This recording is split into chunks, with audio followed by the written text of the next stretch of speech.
a box that carried a promise. Imagine a golden chest glowing in the firelight of an ancient desert camp. Priests in white robes stand around it, afraid to touch it directly. Trumpets sound, the ground shakes, and an entire city's walls collapse. For thousands of years, this object has fascinated believers, historians, and treasure hunters alike. The Ark of the Covenant. Tonight, we're going to follow its story from the pages of the Bible to the ruins of Jerusalem, from Ethiopian legends to modern-day expeditions and conspiracy theories. We'll look at what we really know, what we only suspect, and why this mysterious chest continues to captivate the world. Chapter 1. What was the Ark of the Covenant? The Ark of the Covenant is first described in the Hebrew Bible as a sacred chest built at God's command during the time of Moses. According to the book of Exodus, it was designed to hold the stone tablets of the covenant, the commandments given to Israel at Mount Sinai. For the ancient Israelites, this was far more than a religious object. It symbolized God's presence and agreement with his people. The ark was like a portable throne or footstool for the invisible God, carried with the community as they journeyed through the wilderness and into the promised land. The Bible portrays the ark as powerful and dangerous. When carried into battle, it could bring victory, but irreverence toward it could bring disaster. In one account, when a man named Uzzah touches the ark directly to steady it, he dies instantly. In another, people who look into or at the ark are struck down. The message is clear. The ark is holy, and holiness is not to be treated lightly. But outside religious texts, what is it? From a historical point of view, the ark is a ritual object connected to early Israelite worship. Many scholars compare it to chests or portable shrines found in ancient Egypt and the wider Near East.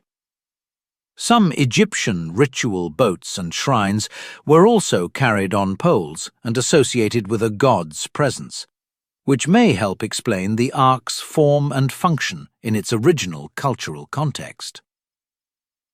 Whether you see it as sacred reality, legend, or a mix of both, the ark stands at the intersection of faith, history, and myth. Chapter 2. How the Ark was built. Design, materials, symbolism. According to Exodus, God gives Moses very precise instructions for the Ark during his time on Mount Sinai. The chest is to be made of acacia wood, a tough desert wood, and then completely overlaid with gold, inside and out. It is roughly 1 meter and a bit long and a little less in width and height, though the exact measurements depend on how you convert the ancient cubit. A gold molding runs around the top. 4 gold rings are attached to its feet or corners, and 2 poles, also made of acacia wood and covered in gold, slide through these rings. Crucially, those poles are never to be removed. The ark is never to be touched directly. It is carried by these poles on the shoulders of specially appointed priests. On top sits the most mysterious part, the mercy seat or kaperet in Hebrew, a solid gold cover with 2 cherubim, winged heavenly beings facing each other. Their wings stretch out and overshadow the lid. Here, between the cherubim, God's presence is said to appear when speaking with Moses, Inside the ark, the Bible mentions several sacred items at different times. The stone tablets of the 10 Commandments, a golden jar of manna, the mysterious food in the wilderness, and Aaron's rod that miraculously budded. Not all biblical passages list all three at once, and scholars debate exactly what was inside at any given moment. But symbolically, the contents represent law, provision, and priestly authority. From an architectural point of view, the ark stands in the innermost chamber of the sanctuary, the tabernacle in the wilderness, and later the temple in Jerusalem, separated from the rest of the world by curtains and thick walls. Only the high priest enters that inner room once a year on the Day of Atonement to sprinkle sacrificial blood before the ark, symbolically reconciling the people with God. In short, the ark is not just furniture. It is the center of a sacred universe where heaven and earth meet. Chapter 3. The Ark in the Wilderness. Journeys and Battles. After its construction, the Ark travels with the Israelites for decades as they wander in the wilderness. Whenever the camp moves, priests carefully cover the Ark, insert the carrying poles, and lift it onto their shoulders. The Ark leads the way when the people finally approach the Jordan River to enter the Promised Land. According to the biblical account, as the priests carrying the Ark step into the waters, the river stops flowing, and the people cross on dry ground. The Ark becomes a symbol not just of God's presence, but of safe passage and new beginnings. Soon after, there's the famous story of Jericho. The Israelites march around the city with the Ark and trumpets for 7 days. On the 7th day, they circle the city 7 times. The trumpets sound, the people shout, and the walls collapse.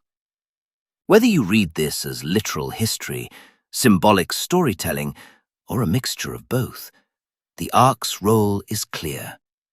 It embodies divine power in warfare. The Ark continues to appear in tales of battles and crises. To carry it into war is to invite God to fight alongside the people, but it's not a magic box to be used at will. When the people treat it like a guaranteed victory tool while ignoring justice and faithfulness, disaster follows. These wilderness stories shape the Ark's identity as mobile, dangerous holiness. It brings deliverance, but not on human terms. Chapter 4. The Ark and the Philistines. Power and Plague. One of the strangest episodes in the Ark story comes in the time of the Judges, before Israel has kings. The Israelites go to war with the Philistines and lose. In desperation, they bring the Ark from its sanctuary at Shiloh onto the battlefield, assuming it will guarantee victory. Instead, they lose again, and this time the Ark itself is captured. The Philistines carry the Ark as a trophy into their territory and place it in the temple of their god, Dagon. But the next morning, the statue of Dagon is found fallen on its face. The following day, it is broken. Around the same time, the people in the city begin to suffer from a mysterious affliction described as tumors or swellings, and a plague of mice or rats. Panicking, the Philistines move the Ark from city to city, but the disasters follow. Finally, they decide to send it back. They load it onto a cart, add golden images representing their afflictions as a guilt offering, and let 2 cows pull it towards Israelite territory. The cart rolls to a town called Beth Shemesh, where the people rejoice that some act with curiosity and disrespect, looking at or into the ark, and many are struck down. Again the message: this object is not a toy, not a relic for casual inspection. It is bound up with a sense of dangerous sanctity. Stories like this may reflect memories of warfare, plagues, and political chaos, retold with a religious lens. They also speak to a deep human intuition. Power without respect can be deadly. Chapter 5. From Shiloh to Jerusalem. David, Solomon, and the Temple. After its return, the ark is kept for years at a place called Kiriath Jearim, in the house of a man named Abinadab. Eventually, Israel becomes a kingdom, and David takes Jerusalem as his capital. He wants the ark, the symbol of God's presence, in the new political and spiritual center. The journey is dramatic. At one point, when the oxen pulling the cart stumble, Uzzah reaches out to steady the ark and dies. David, terrified, leaves the ark temporarily at the house of Obed-Edom. When that household begins to prosper, David carefully resumes the transfer, this time with sacrifices, dancing, and great ceremony. Once in Jerusalem, the ark is placed in a tent shrine. David dreams of building a permanent temple, but the task falls to his son, Solomon. When the temple is completed, the ark is carried into the Holy of Holies, the inner room where no one enters except the high priest, and only once a year. According to biblical texts, a cloud fills the temple, symbolizing God's glory. From this point on, the ark is no longer mobile. It is the fixed center of Israel's worship, the heart of the temple ritual.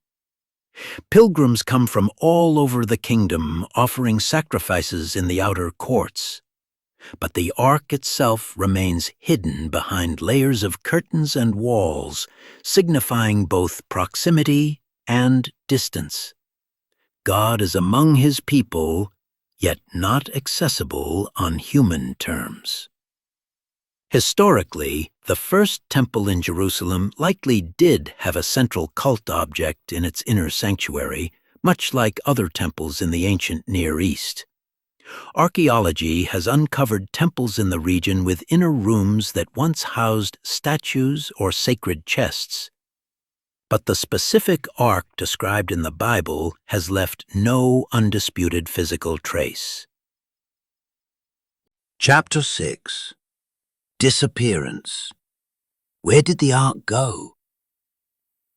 Then, the ark disappears from the biblical story. During the late 7th and early 6th centuries BCE, the kingdom of Judah faces growing pressure from the Babylonian Empire.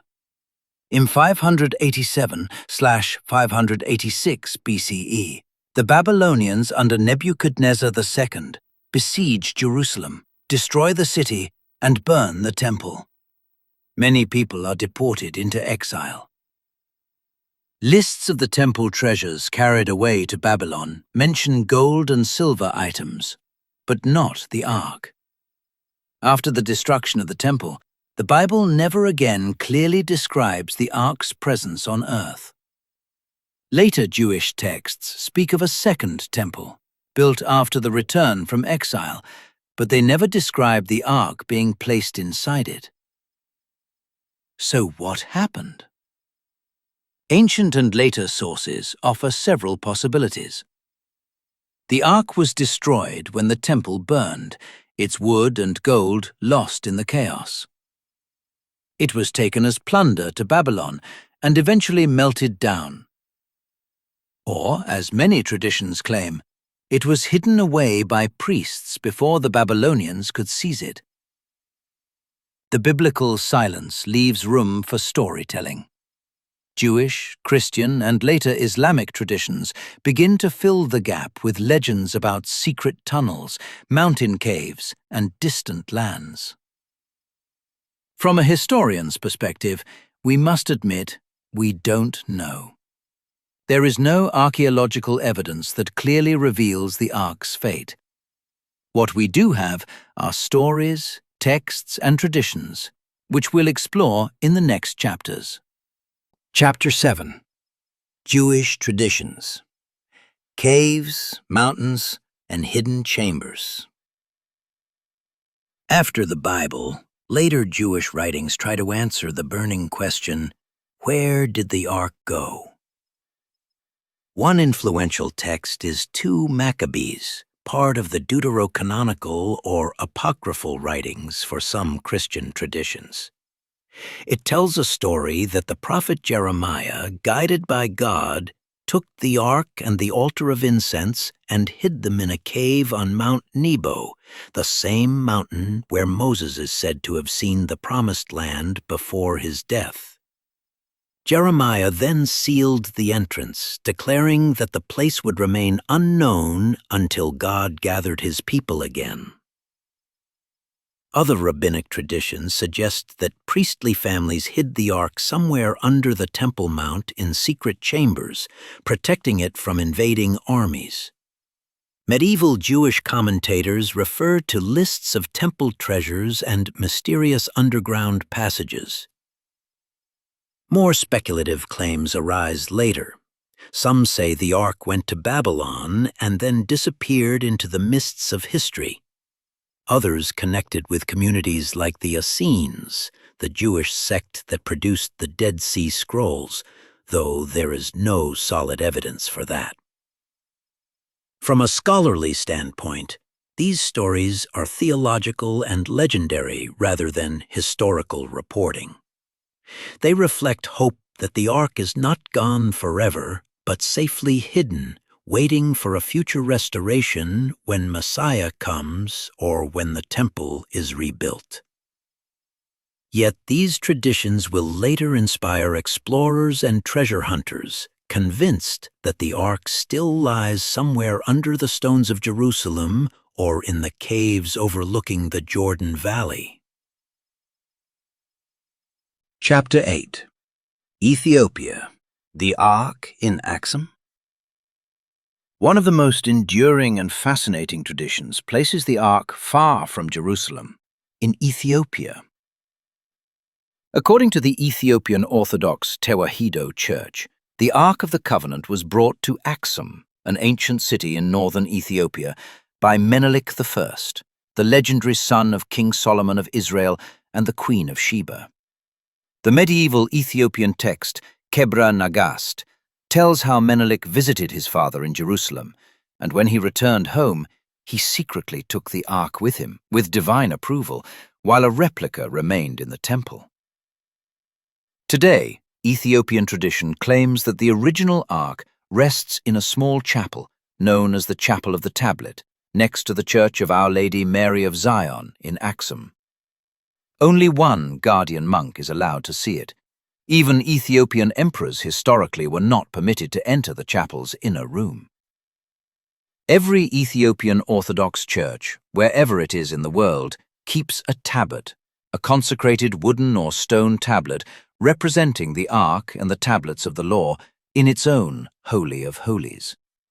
During festivals, these tablets are carried in colorful processions, linking the entire church's identity to the Ark tradition.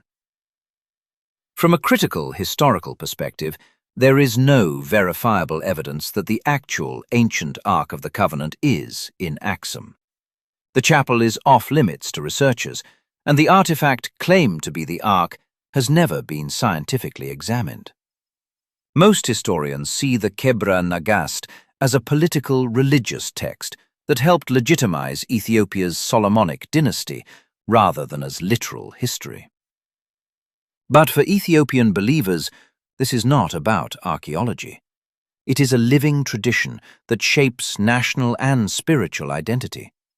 Pilgrims travel to Axum with deep reverence, and the Ark remains at the heart of Ethiopian Christian imagination. Chapter 9: Archaeology and the Quest for the Ark. For more than a century, explorers, archaeologists, and adventurers have searched for the Ark, or at least claimed to. Some have focused on Jerusalem itself, particularly the Temple Mount where the first temple once stood. However, the Temple Mount is one of the most politically and religiously sensitive sites in the world. Large-scale excavations directly under it are severely restricted or forbidden, making it nearly impossible to test theories about hidden chambers and ancient tunnels. Others look to Mount Nebo in modern-day Jordan, inspired by the story in 2 Maccabees about Jeremiah hiding the Ark in a cave there.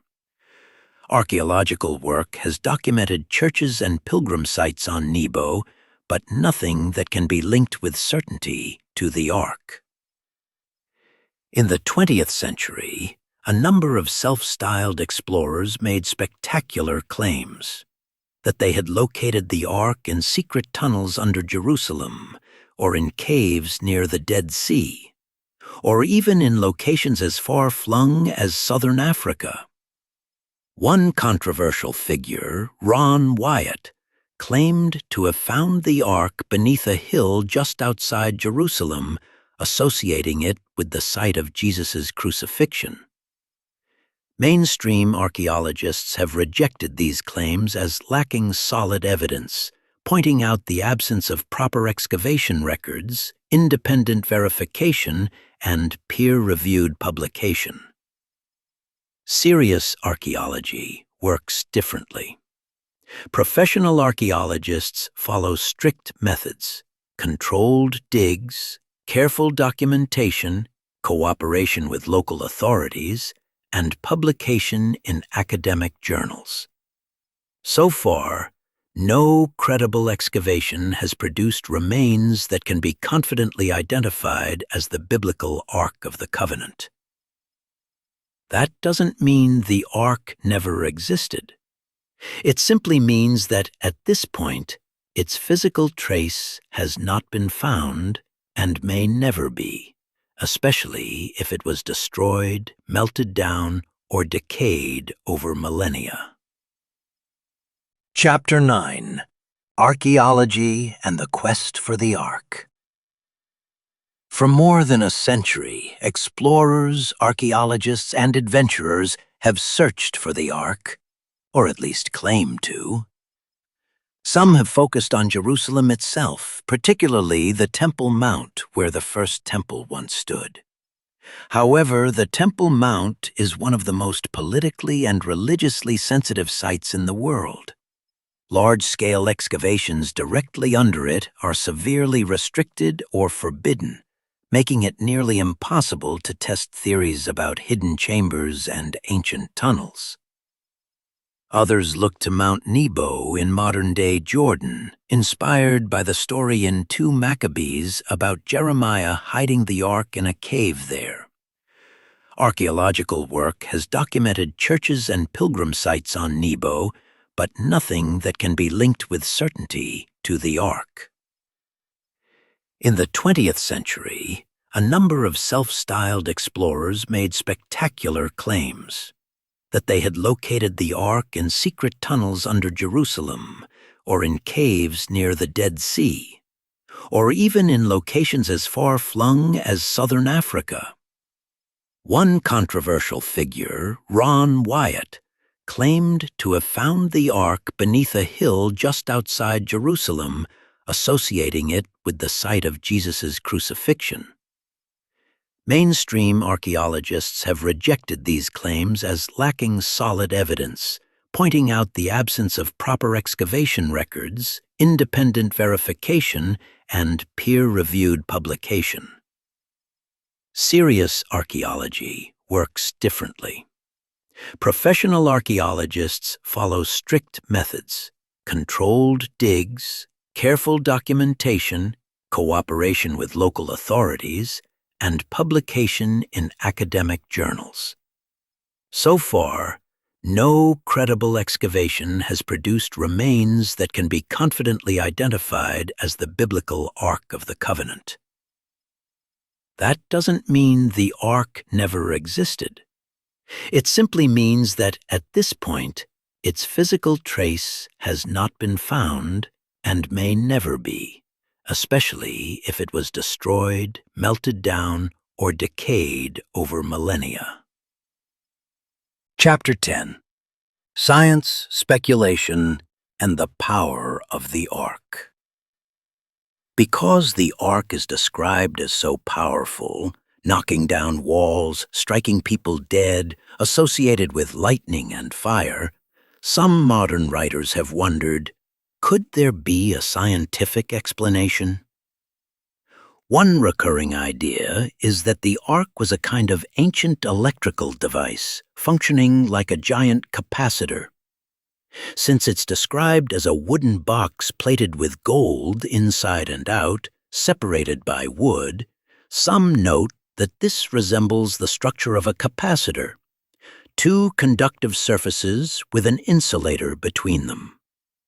The story of a man touching the Ark and dying has been interpreted by some as an extreme electric shock. Others speculate about radioactive materials inside the Ark, perhaps explaining illnesses in people who came too close. However, there are serious problems with these theories.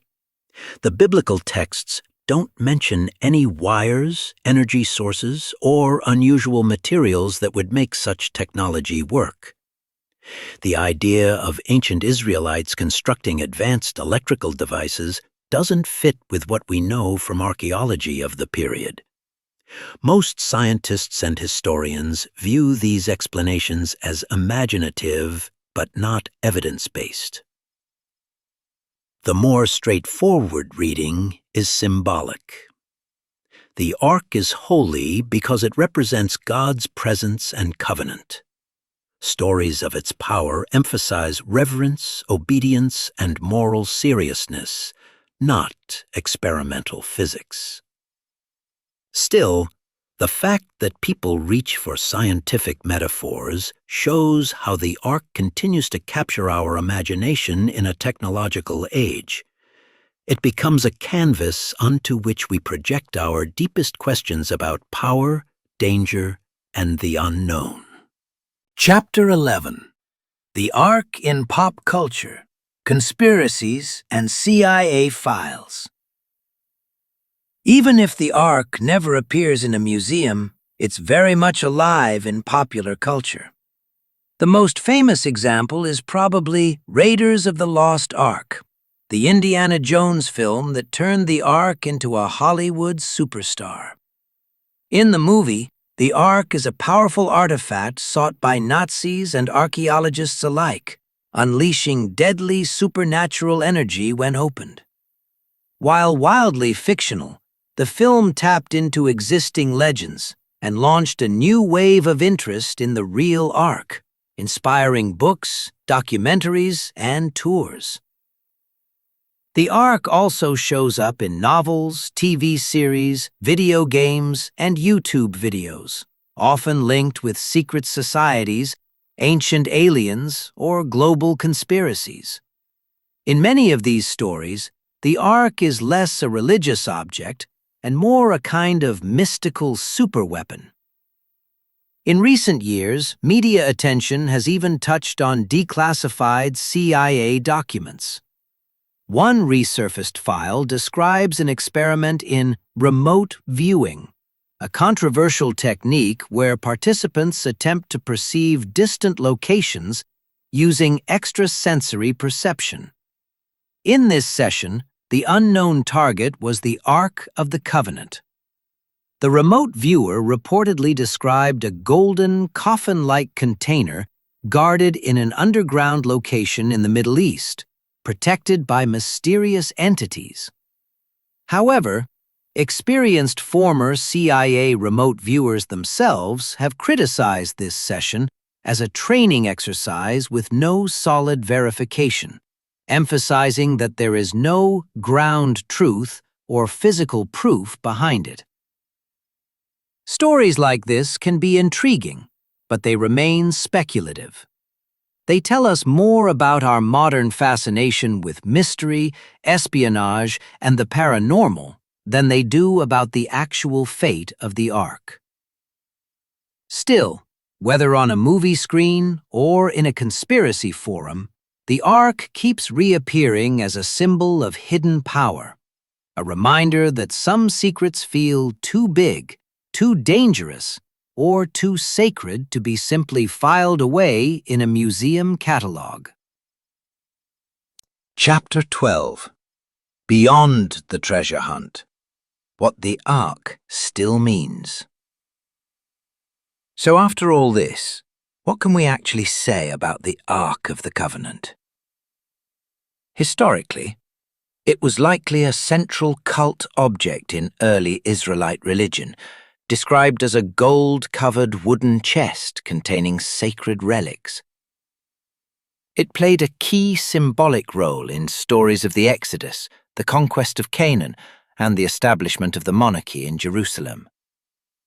Sometime around the destruction of the First Temple in the 6th century BCE, the Ark disappeared from the historical record, and its physical fate remains unknown.